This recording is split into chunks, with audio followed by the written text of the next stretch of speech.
All right, it's time to take a look at the long-range outlook. We'll be taking a look at what's happening across North America over the next week or so. Plus, we're looking at the snow starting to pile up across the Arctic, and that could have an impact on the winter. And I think more than just the snow, we're going to really pay attention to what's happening across the Eastern Pacific. We're looking at a La Nina setup heading into winter, but this could flip into more of a neutral phase. That could have a big impact on winter. Let's look at where the cold air is right now. This is snow cover and ice cover last winter compared to where we are today. A little more snow across Canada, the prairies. We've also got a little further south here across parts of Asia. Another thing too, there's a little more ice here across parts of the Arctic Ocean just north of Alaska last year to this year. So with that, I think any cold air that we're watching develop again across Siberia, really strong high pressure at the surface. This just shows you how that heavy dense air is building, that cold air.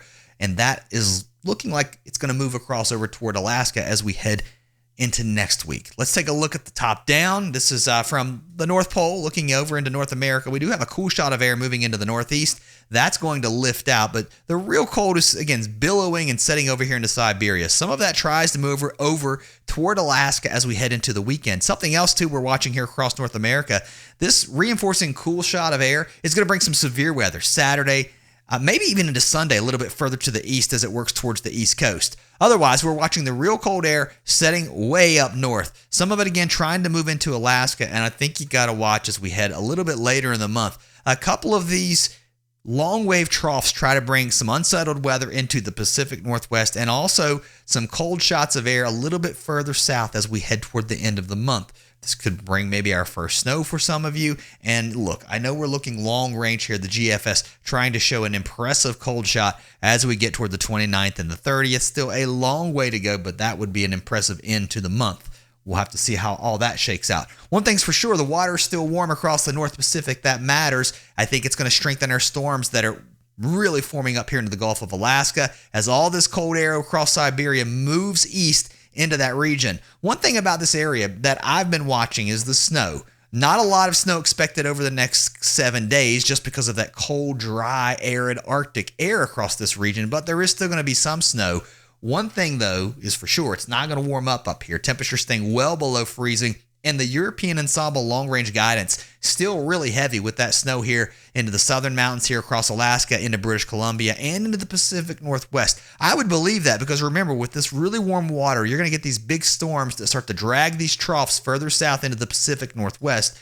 I think the snow starts to get heavy here, not just over the next couple of weeks, but as we head into November, maybe even kicking off winter. And with this strong onshore Pacific jet, this may actually lock some of that cold air up as we start winter.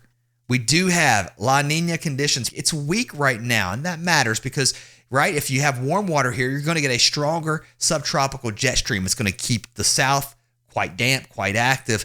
However, with this La Nina setup, we're looking a little bit different. I think this is a good drawing of a La Nina year. Now remember, this is expected to flip over toward a neutral phase as we get toward January and February. Let me show you that in just a second.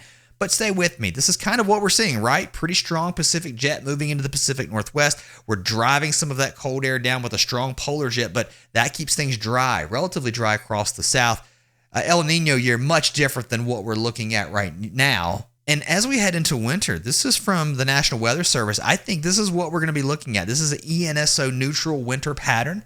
That would mean kind of what we've been talking about the last couple of weeks with that strong Pacific jet. I think that keeps us wet here into the Pacific Northwest too with some big, strong winter storms. And as your polar jet digs south, more cold. I think it's a little bit dry too the further north you go with these northwest flow events. And then right where things collide, you start to see more precipitation really from the Ohio Valley back into the south with the ENSO neutral phase picking up, because once those waters start to, I would say, warm up a little bit here into the Eastern Pacific, you start to pick up that subtropical jet that brings more storms into the south. That's what I'm looking at anyway. Winter is a long way away. We're going to detail more of this as we get closer to winter, so make sure you subscribe. I try to update the channel at least once a week on what winter is looking like. Let me show you where winter is going to be over the next several days. Heading into Thursday, a strong storm moving into Alaska, a lot of wind, rain, and snow into the mountains too, and snow for interior areas. Also some snow falling across parts of Wyoming. The snow is not going to be nearly as heavy as what we saw across parts of the Sierra. This low moving toward Canada. That's going to bring some showers across the prairies, and then a shot of cold air starts to drop down into the Canadian Rockies as we head into Friday.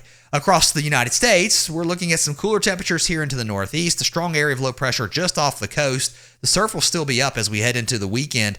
And then this cold air starts to drop into parts of Montana, parts of South Dakota, North Dakota. So the northern plains, we're going to see a cool down on the way. And another thing, as this front drops to the east, this is pretty potent. All right, you got to wonder too, with a jet streak swinging through this region heading into Saturday, the severe risk is starting to grow. It's still across this area. I think you've got to watch it, not just Saturday, but as this storm moves east, also on Sunday. Strong area of low pressure moving into British Columbia. Look at the rain and snow here. It's really going to pick up heading into Sunday, at least Sunday into Sunday afternoon and evening. This cold air continues to drop south. Snow levels drop across the Pacific Northwest. And now our strong low moves towards the Great Lakes. It continues to deepen. It's going to be a big wind maker and a big rain maker. There could be a few strong storms on the front side of this, but most of your dynamics are moving north with our area of low pressure that continues to deepen. Look at the storms. It's a parade of storms that continue to move in just like this, right? There's that strong Pacific jet, kind of like that La Nina look that we see,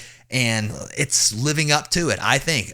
And as we go long range with the GFS, more mid-latitude cyclones dropping in. Now we're starting to enter a jet stream pattern that looks pretty wavy, right? We're starting to almost look very winter-like with a much further south jet stream. And look, once we get into the 28th, 29th, towards the end of the month, this could be our first real shot of chilly air.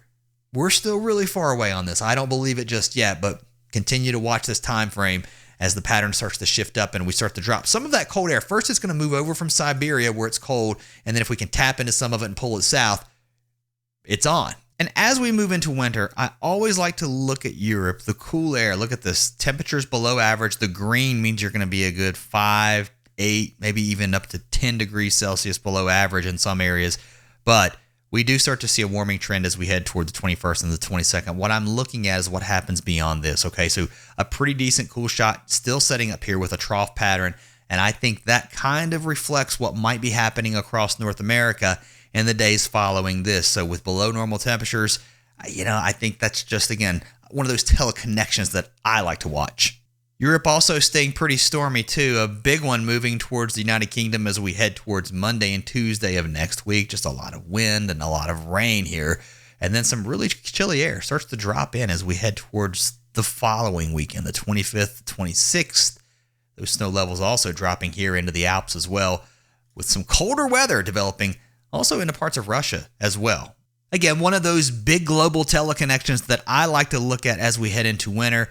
And again, what happens over into Europe also affects what's happening across the pole, which ultimately affects what's happening across Canada and the United States. If you're enjoying the fall weather where you are, leave me a comment down below. I always love hearing from you as well.